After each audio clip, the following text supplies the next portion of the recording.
So, here I am, gonna go ride my horse. I think this day it was 100 degrees. Say goodbye to my dog, say goodbye to my moving boxes, say goodbye to the cat. She's ancient. All right, make my way to the truck. We call him Big Pawpaw. 111. There is Mr. Einstein. That's my boy. Roja's right behind him.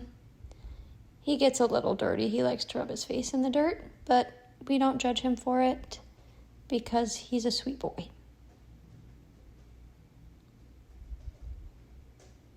And we're walking. All right, so I'm just taking off his fly sheet. This is mesh. It's very breathable. He got a big stick in there. It just keeps the flies off him because he really just gets bit up by all the flies and bugs that are out there, and I had to make the decision to put that blanket on him, even though he actually doesn't really enjoy it too much.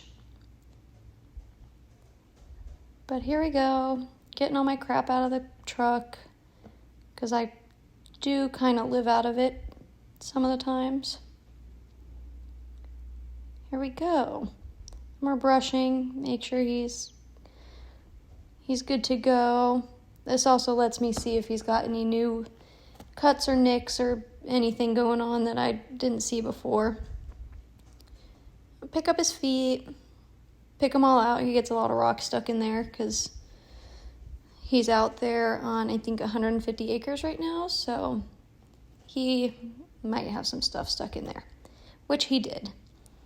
And I'm going to put this stuff on him called Rickens. It's just to harden up the sole of his foot because the monsoons are coming, and that makes everything really muddy and wet and mushy, and we don't like horses with soft feet. That is not something we strive for.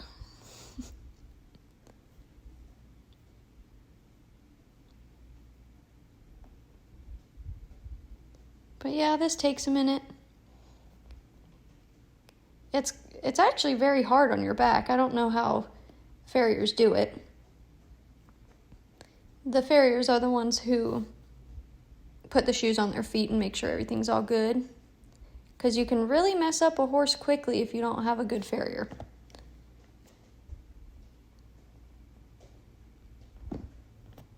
Sun's setting, looking good. Sweat my ass off. You know how it be. But we're out here because it's very peaceful, actually. Even if horses do some stupid shit every once in a while.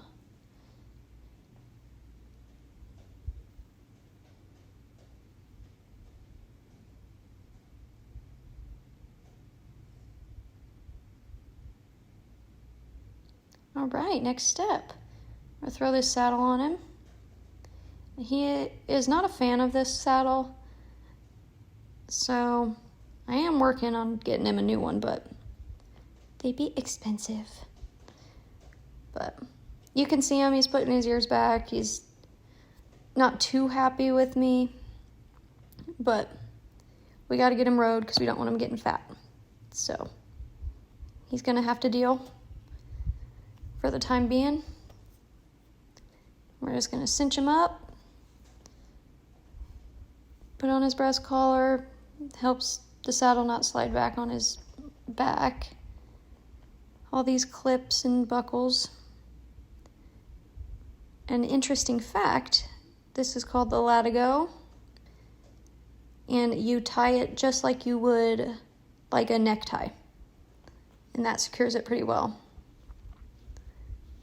So I'm gonna run over here and grab his bell boots really quick and his bit.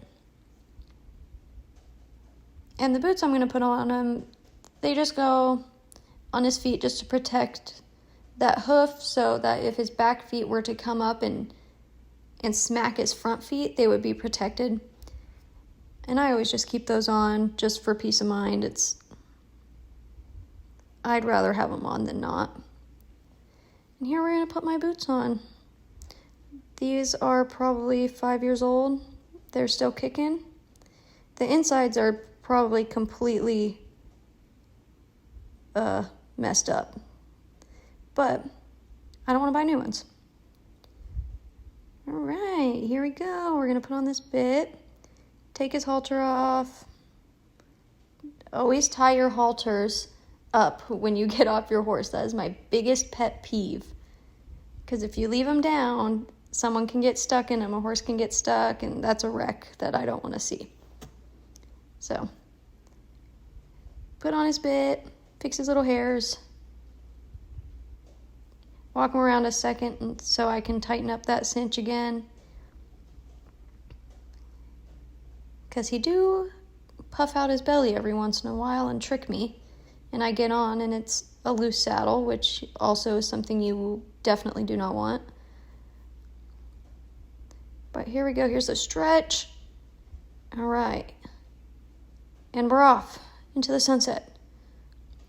And here's some views. We saw a coyote. There he is peeking out of the bushes. They're very brave.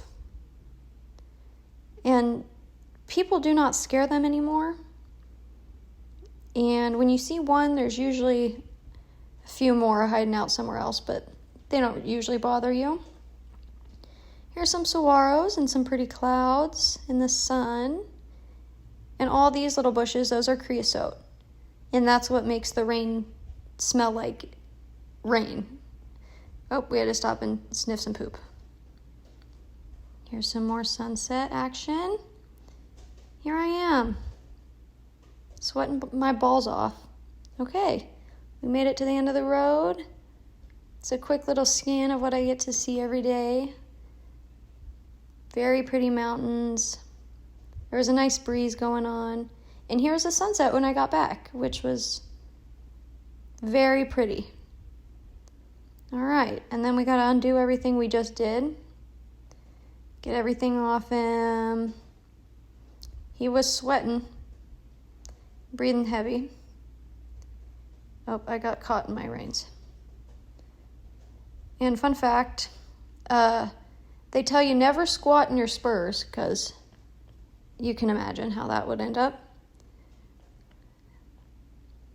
Undo everything, flip everything over the saddle.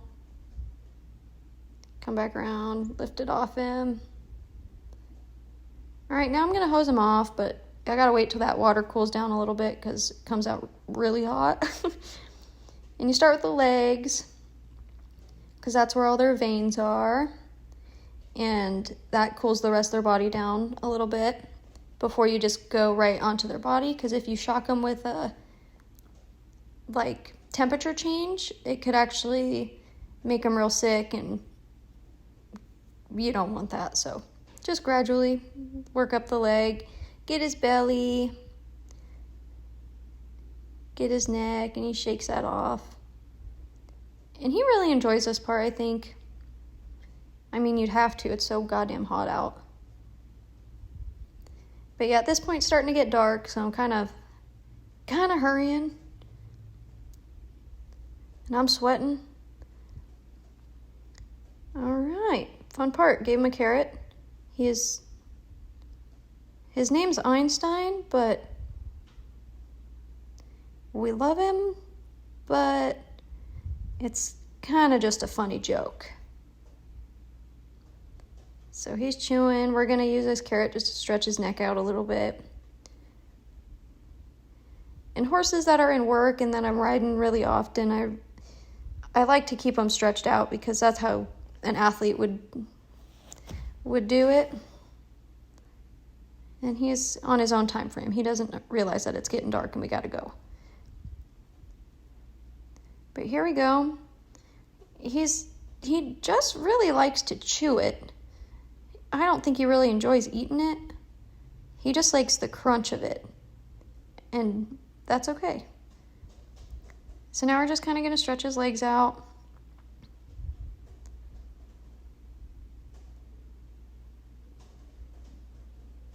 Oh yeah, that feels good. You can see his big belly.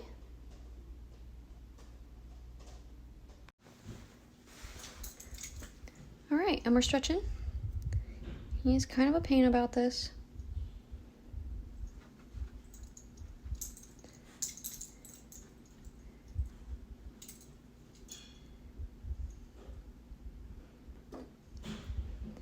he is my athlete, so I must keep him nimble. And he is not a huge fan of this because he gets real tight in his hamstrings, but we must persevere.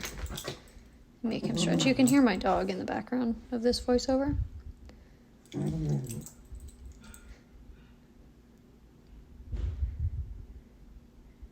Right, here he is. He's like, Mom, can we not?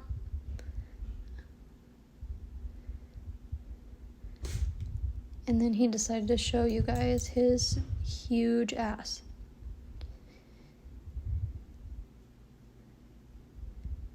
Alright, now I'm going to give him a good belly scratch. And I get his foods. And I put him in here while he eats. And I take off my nasty old boots and put on my nasty old cruisers and shake all the dirt out of my jeans, which is pretty important to do before you go inside, or else dirt will get all over your floor. And I speak from experience.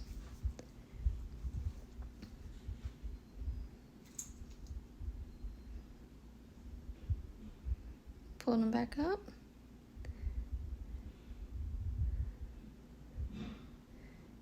Grab my shit and go.